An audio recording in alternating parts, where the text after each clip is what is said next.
Cada invierno aparecen en manos, pies y orejas. ¿A ti también te salen sabañones? Te damos consejos útiles para aprender a prevenirlos. Cuidado con el brasero y las estufas de gas. ¿Sabes cómo afecta una mala combustión o una incorrecta ventilación? Los expertos nos advierten de sus riesgos. La calefacción y el sol en invierno también pueden perjudicar a tus ojos. Hoy te enseñamos a combatir la sequedad ocular y cuidar la vista con buena alimentación. Es una de las bebidas más consumidas en el mundo y famosa por sus propiedades saludables. ¿Cómo se prepara y qué tiene de especial el té matcha? Y además, ¿te duele la cabeza a menudo y no sabes por qué? Lo que comes y cuando lo comes podría ser la razón. Descubre esta y otras noticias con nosotros en el programa de hoy. Aquí comienza Saber Vivir. ¿Qué tal? Muy buenos días. Hoy martes distinguimos entre la sal de la vida, fundamental, por otro lado, para seguir adelante, de la sal de las comidas. Luis, porque ¿qué consecuencias puede tener para el cerebro un consumo alto de sal? Bueno, de sobra lo saben los hipertensos, porque los que tienen la tensión alta, una de las primeras medidas que se hace es quitarles la sal. Y es una medida que debemos adoptar todos, incluso los que tenemos la tensión bien, porque según hemos visto, hemos llegado a saber esa profusa red capilar, venosa, arterial, que lleva la sangre al cerebro hasta pequeños capilares del grosor de un pelo, por eso se llaman capilares, que nutren el cerebro, se puede ver perjudicado cuando uno toma sal. Y aunque tengamos la tensión bien, nos puede estar perjudicando la sal porque altera las membranas y daña las células. La buena noticia es que si usted deja de consumir sal, puede ser reversible. Y muchas veces nos creemos que porque no nos echemos sal en los alimentos, ¿Cierto? No estamos tomando sal, y nada más lejos de la realidad. La verdad es que la OMS lo que recomienda es tomar como máximo 5 gramos de sal por día, lo que viene a ser más o menos en torno a 2,3 gramos de sodio, que es lo que realmente es perjudicial si lo tomamos en exceso. Y muchas veces, insisto, no nos echamos sal en la comida y creemos que por ello no estamos tomando sal. Pero si yo te dijera que, por ejemplo, en este bodegón de alimentos que tengo aquí tenemos sal, dirás, pero si son gambas, sardinas, ¿dónde va a haber sal? Bueno, es que estos alimentos tienen sodio, por tanto, por el simple hecho de consumirlos, independientemente de que si echamos sal a la hora de consumirlos, vamos a tomar más. Pero, por ejemplo, los langostinos o las gambas, 100 gramos de langostinos tienen 300 miligramos de sodio. Las sardinas son uno de los pescados que más sodio tienen, y si las tomamos en lata, mucho más. O si tomamos pescado ahumado, más sodio todavía. Dentro de los vegetales, las acelgas. Las acelgas, ¿Sí? Esa ha sido mi gran sorpresa. Pues las acelgas tienen por cada 100 gramos más de 100 miligramos de sodio. Por tanto, si vamos sumando y llegamos a esos 2,3 gramos de sodio, nos pasaríamos. La carne de ternera, también dentro de las carnes, es la que más tienen, o el pan. Afortunadamente, el pan es un producto que se hace. Estos son productos naturales. Depende de cuánta sal echen los panaderos. Y por fortuna, cada vez se echa menos sal en el pan. Y eso es una croqueta. ¿Cuánta sal tendrá esta maravillosa creación de la naturaleza? Doctora Bayón, hoy se celebra el Día Internacional de esta tapa tan famosa. ¿Nos la podemos permitir en cuestiones de sal? Pues mira, depende de si son croquetas que hacemos en casa o croquetas precocinadas. La base de la croqueta es la bechamel, que sabemos que es harina y agua y leche también podemos echar. Si echamos sal, tendrá más sal. Por tanto, si las hacemos en casa, controlamos la cantidad de sal. Si las compramos precocinadas, lo ideal es que cojamos cojamos el envase y miremos la etiqueta nutricional. Estas que tenemos aquí en concreto, nos dice la bolsa que por cada 3 croquetas estamos tomando 0,8 gramos de sal. 0,8, o sea, casi 1 gramo.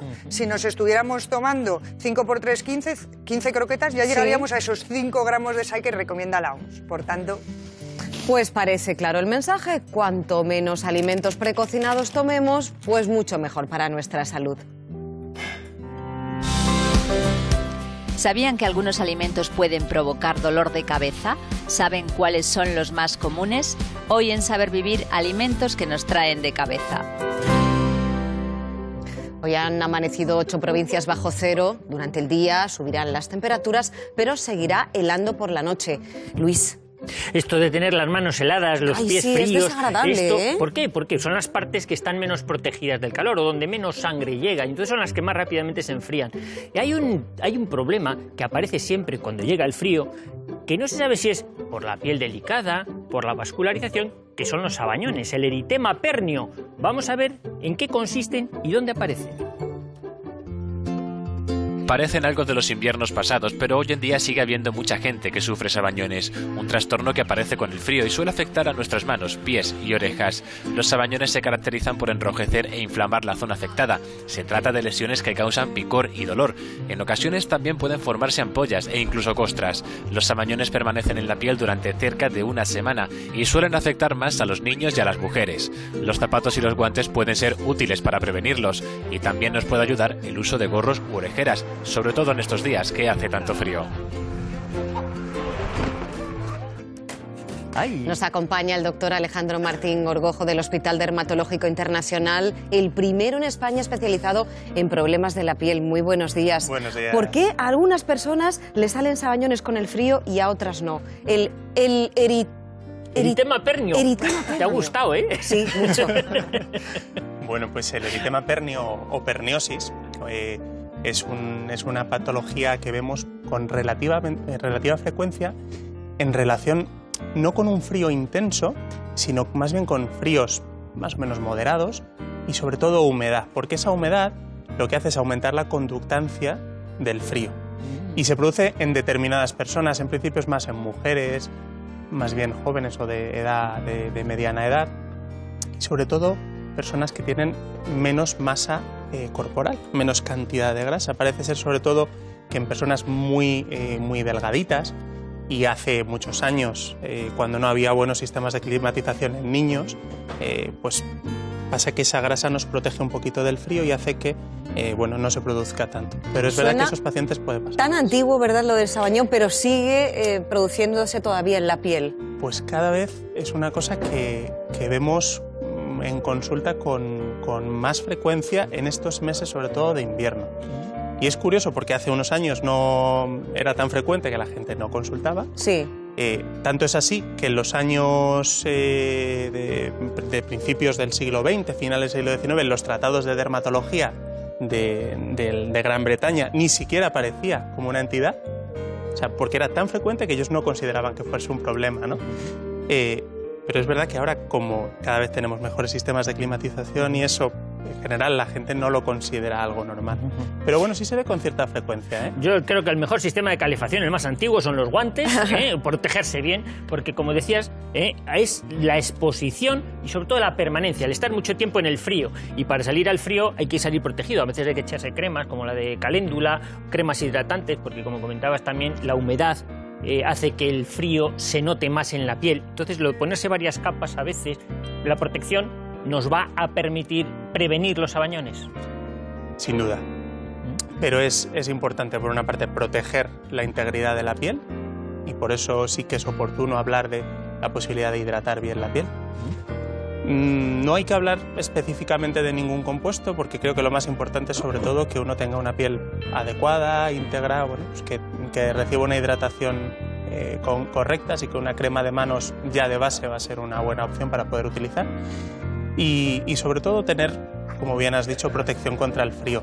Es posible que haya personas con profesiones concretas, pescadores, pescaderos, personas que trabajan en mercados, que requieren calzados que son con más tendencia a la humedad o que requieren pues más exposición continuada a esa humedad, que deberían tener especial cuidado, ¿vale?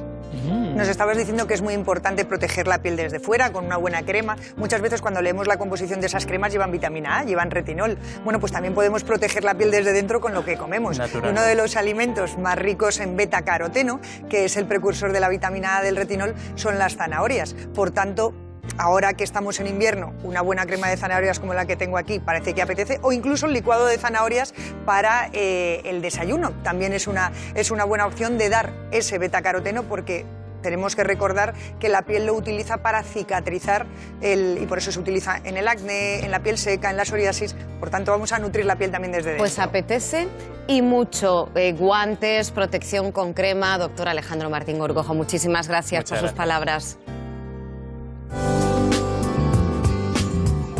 Investigadores del Laboratorio de Biología Molecular del Reino Unido han descubierto que el alcohol daña el ADN de las células madre y aumenta el riesgo de cáncer. El estudio, que hasta ahora solo se ha realizado en ratones, ha conseguido evaluar el daño genético causado por el acetaldehído, un compuesto químico que se produce cuando el cuerpo procesa el alcohol. Los expertos observaron que este compuesto puede dañar el ADN en las células madres sanguíneas, alterando permanentemente la secuencia de ADN dentro de estas. Lo hemos comentado en más de una ocasión aquí en Saber Vivir. Pasar frío es malo para la salud. Nuestro organismo, doctor Abellón, no está preparado para las bajas temperaturas. Bueno, pero para eso tenemos ropa de invierno y nos protegemos. El problema es cuando, por ejemplo, estamos en nuestra casa, ponemos la calefacción y muchas veces no tenemos muy claro cuál es la temperatura ideal que tenemos que tener en casa.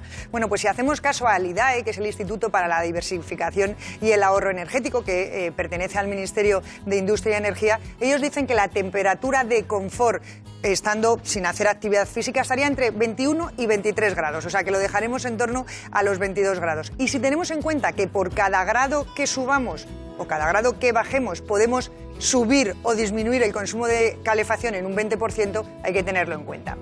22 grados, con eso lo dejamos. ¿Ustedes en casa qué sistema de calefacción utilizan? Se lo pregunto porque algunos braseros y determinadas estufas de gas pueden ser muy peligrosos. Quienes mejor lo saben son los bomberos. Los bomberos se preparan para salir a un aviso. Hay una vivienda con un posible intoxicado por monóxido de carbono, algo habitual en estos fríos días de invierno. ¿Qué os encontráis cuando vais a las viviendas? Nos podemos encontrar braseros, nos podemos encontrar chimeneas, estufas, lo que normalmente van asociados además con la falta de ventilación en esas habitaciones. ¿Qué pasa con este monóxido? ¿Por qué es tan peligroso? Pues precisamente porque no es detectable por nuestros sentidos. Es incoloro, insípido e inodoro. Esto es un detector de gas.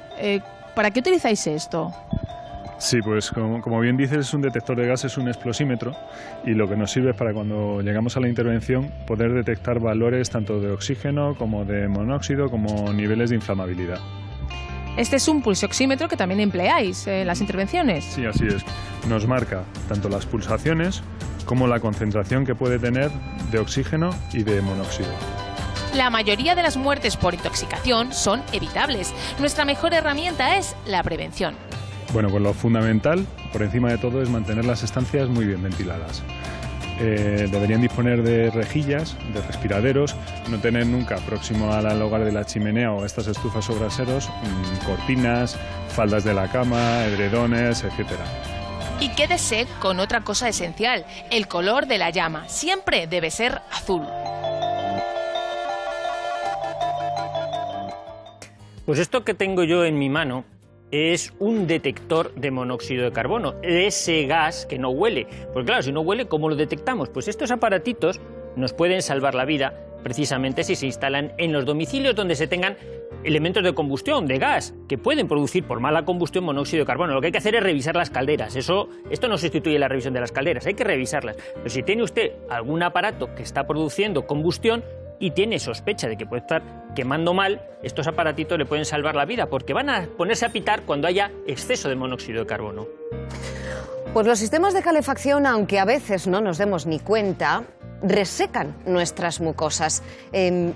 Luis, ¿algún consejo para evitar precisamente que se resequen? Yo a veces entro en domicilios y lo que me encuentro es que se te seca enseguida la garganta, la nariz, los mocos se te quedan más secos. Es muy incómodo, Mira, hay un remedio casero, son los humidificadores. Nunca hemos hablado demasiado bien de los humidificadores, porque pensamos que no alivian de la sintomatología de los pacientes, sobre todo de los niños, pero sí que es muy importante que el ambiente esté húmedo. Y lo podemos conseguir tan fácilmente como en el mismo radiador. No hace falta que sea un cazo, puede ser un recipiente, un cuenco pues de cerámica, se llena con agua y el propio calor del radiador va evaporando ese agua, va humidificando el ambiente. Algunos le echan pues eso, unas hojas de eucalipto o gotas que ya venden para aromatizar un poco más. Lo más importante es que se humidifique el ambiente para que esas mucosas no se queden secas, porque una garganta seca, una nariz seca, puede ser fuente de muchas patologías, lo hace más vulnerable a las infecciones. Y esto es un remedio muy sencillito. Póngalo en práctica en su casa, porque es muy sencillo. Sí, es muy importante tenerlo en cuenta, porque es verdad que incluso el contagio de la gripe con una mucosa seca, o sea, con una humedad del 20%, hace que el 75% sea frecuente el contagio de la gripe. En cambio, con una humedad más alta, disminuye la posibilidad de ese contagio. Pero no solo hablamos de boca o hablamos de fosas nasales, sino también del ojo. En el ojo tenemos la conjuntiva, que tiene que estar bien lubricada. Muchas veces utilizamos lágrimas artificiales como las que yo tengo en la mano, sobre todo cuando la calidad de nuestra lágrima no es la más adecuada, pero no solo tenemos que proteger la conjuntiva, sino también el resto del ojo, ahora que estamos en invierno y hace sol. Veámoslo. Las gafas de sol no son solo para la playa. En invierno también hay que proteger los ojos. Según la Organización Mundial de la Salud, en esta época el sol está más bajo y con un ángulo menos directo, pero eso no significa que no haga daño a nuestra vista. De hecho, el 90% de los rayos UVA pueden atravesar las nubes y las radiaciones infrarrojas pueden afectar a la salud ocular. El problema más frecuente es la sequedad. Para prevenirla podemos seguir estos consejos básicos. Lubricar los ojos con frecuencia, no abusar de las pantallas, usar gafas de sol y cuidar la alimentación. Otra forma muy sana de entrar en calor y mantener las mucosas hidratadas puede ser tomar un té caliente. A esta hora nos viene a todos muy bien. Manuel Moreno es experto en té de Elefont. Muy buenos días. Muchas gracias. Nos va a ayudar a prepararlo en directo. A ver, Manuel, yo aquí, de momento, lo que tengo es pues, la típica bolsita de té. Me parece que es un té verde. Sí. Es un té verde. Y este es un oolong. Es oolong, es un té diferente. Es un té diferente. Sí. Pero hoy nos vamos a centrar en el que es sin duda el té de moda, el té matcha. Sí. ¿Qué lo hace diferente de otros tés? Bueno, el té matcha lo hace diferente sobre todo dos cosas. Una, el tipo de cultivo, el cuidado que se pone en las plantaciones, la selección especial de la hoja, el proceso y que se convierte finalmente en un polvo. Eso hace que la otra parte que es también muy importante y diferente de los demás es que lo vamos a comer. No solamente vamos a hacer una infusión, apartamos las hojas en los demás tés y bebemos solamente el líquido de la infusión. Ajá. Con el matcha vamos a bebernos, comernos todo. Al estar en polvo. Y además hay diferentes tipos de té matcha. Efectivamente. ¿Cuáles nos has traído? Bueno, he traído diferentes variedades. Hay desde la más básica, que suele utilizarse en cocina. ¿Por ejemplo? Por ejemplo, esta es la variedad que hemos puesto aquí. Es una variedad más sencilla. Y luego hay otras variedades que tienen relación con el cultivo, con el cuidado de la hoja, con la plantación, el prestigio. Los precios también pueden ir subiendo y la calidad puede ser más alta. Por ejemplo, en esta variedad que encontramos aquí, vamos a poner un poco ahí para que veamos cómo es.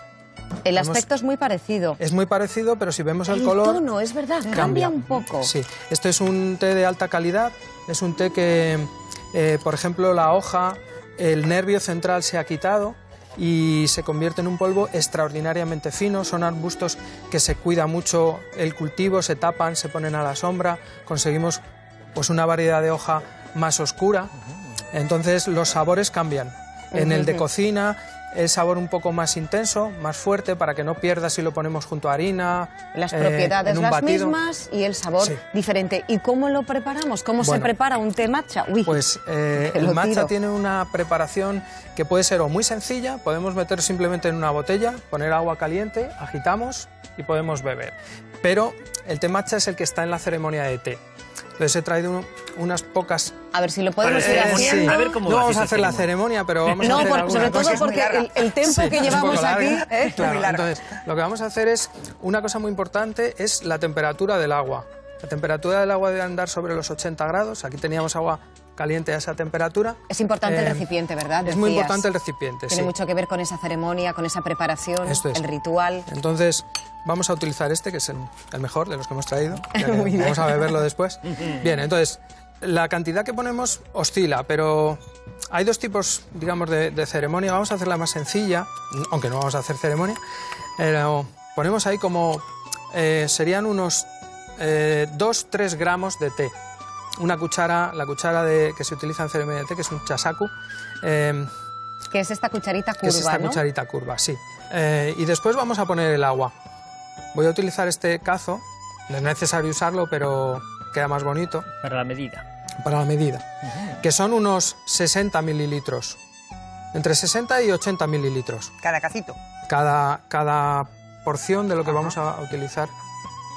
No cada cacito tiene un Y la poco cucharita, menos. perdón, que no me he quedado con el nombre técnico, pero Sí. equivaldría más o menos a una cucharita de... Puede ser una cuchara de postre, azúcar, de pequeñitas. café, una de moca, Una de sí, café, las efectivamente. pequeñitas. Bien, lo hemos puesto ahí y ahora viene lo que es un poco más difícil, que es el batido. El batido no se hace en círculos, sino se hace en forma de M o W.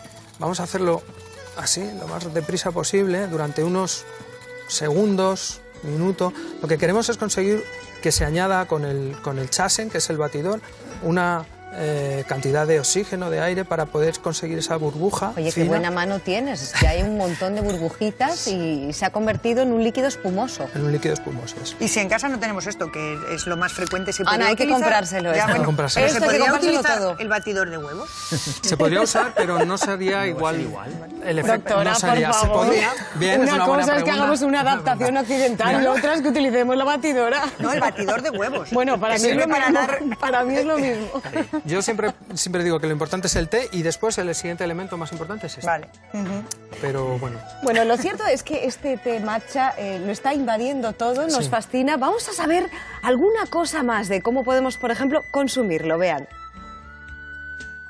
Es de color verde claro y a diferencia del resto de tés, sus hojas se disuelven como polvo en el agua. Se trata del té matcha, una bebida de origen japonés que cada vez está ganando más popularidad. El té matcha aporta más antioxidantes que el té normal. De hecho, un solo vaso equivale a 10 de té verde. También se le atribuyen propiedades saludables que todavía se están investigando científicamente, entre ellas que puede mejorar la memoria y ser un aliado para adelgazar. Su consumo más común es en forma de infusión, pero existe todo un abanico de alternativas para tomarlo, con leche, en batidos, granizados e incluso bizcochos, y además puede ser un sustituto del café, y en ese caso dejamos de tomar cafeína para tomar teína, la sustancia estimulante del té. Bueno, la verdad es que hemos visto que el té matcha se puede beber, que es la forma más consumida, pero también se utiliza muchas veces para hacer postres o para hacer platos, entre otras cosas para aportarles el color verde del... Aquí tenemos, bueno, pues unos Esos dos platos postres tienen muy, una pinta muy estupenda. sugerentes, y también es interesante decir que una de las cualidades del té matcha es que tiene muchos antioxidantes, porque estamos comiendo directamente la hoja. Si ese té, en lugar de ese té matcha, en lugar de disolverlo en agua, lo disolvemos en zumo de naranja o en zumo de limón, el ácido cítrico de esas frutas hace que se aumenten hasta un 15% la cantidad de antioxidantes. En cambio, si lo echamos en leche, por ejemplo, la caseína de la leche, sobre todo de la leche de vaca, dificulta su absorción. Por tanto, si lo estamos tomando para tener antioxidantes, es mejor en zumo de naranja que no en leche, por ejemplo. Por ejemplo. Sí. Pero quiero que veamos, bueno, algunos de los mitos que hay sobre el té matcha y los despejemos. Vamos a ver el primer infográfico y lo leemos. ¿Ayuda realmente a perder peso? Que tiene mucha fama de... Sí. Es adelgazante. Vamos a matizarlo, por Vamos a favor. matizarlo, sí. Vale, se habla mucho de ese poder de aumento del metabolismo. Y es posible que eso sea así, pero el fuerte generalmente del matcha y de otros tés verdes no es ese. Yo creo que si se toma con todo eso no vas a perder Efectivamente, peso. estoy Ese es el totalmente de acuerdo acompañante. contigo. Para mí la pregunta ¿es excitante como el café? ¿En la misma medida? Bueno, hay uno de los componentes básicos del té que es la cafeína.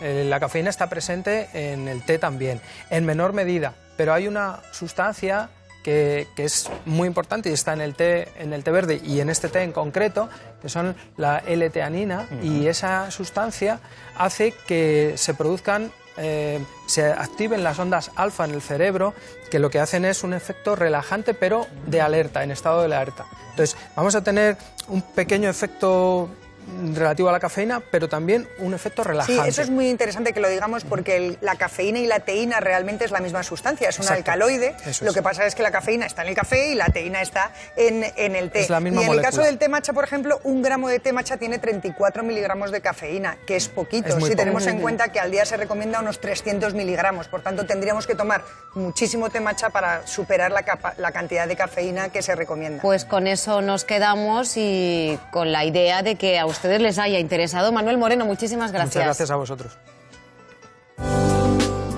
Un estudio realizado por una prestigiosa universidad americana sugiere que beber una taza de té caliente al menos una vez al día puede estar relacionado con un riesgo significativamente menor de desarrollar glaucoma. Esta enfermedad ocular constituye la primera causa de ceguera irreversible en todo el mundo. Según los investigadores, el té contiene antioxidantes y químicos antiinflamatorios que se han asociado con un menor riesgo de afecciones graves. Pues a las 12 de la mañana y 25 minutos, las 11 y 25 en Canarias, le propongo que preste breve atención a su cuerpo, que miren a ver si hay alguna tensión. ¿Por casualidad le duele la cabeza?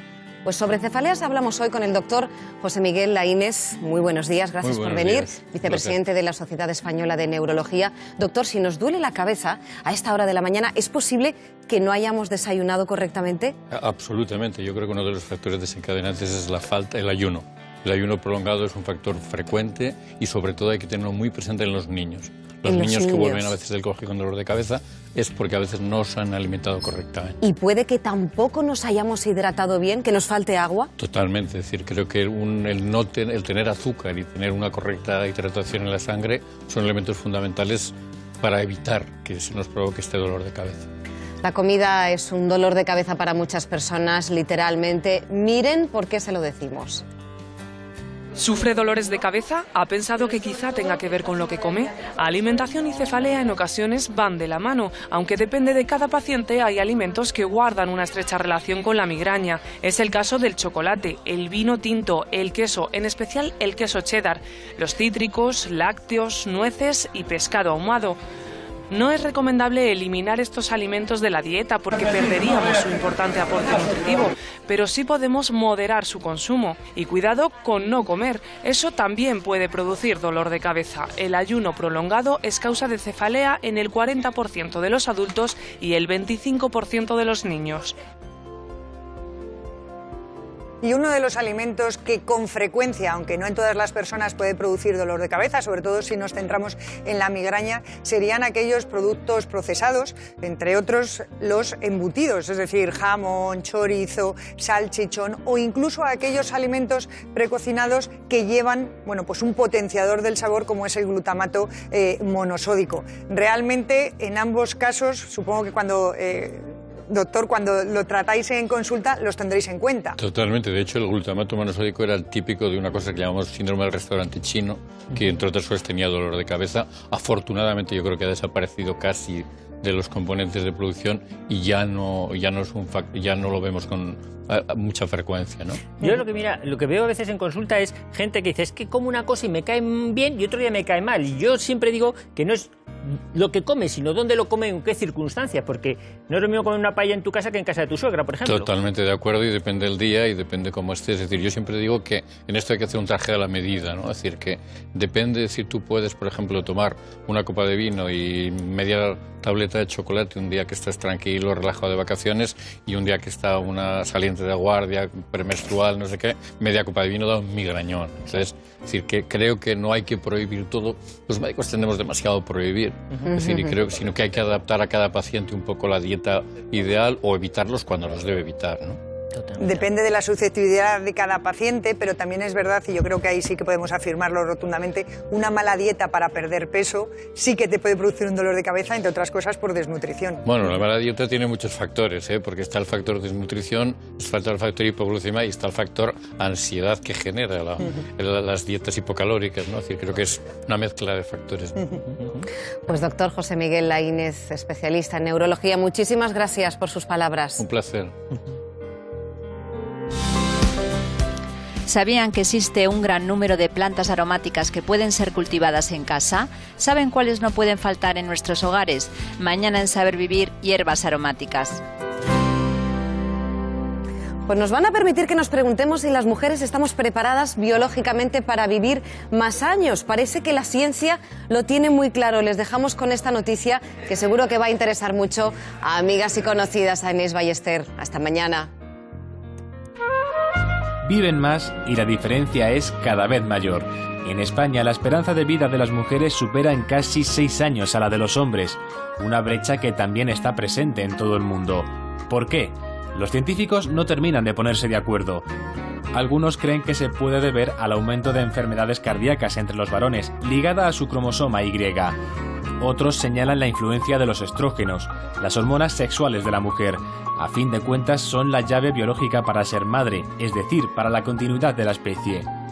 Por eso, la naturaleza quiere que ellas vivan más.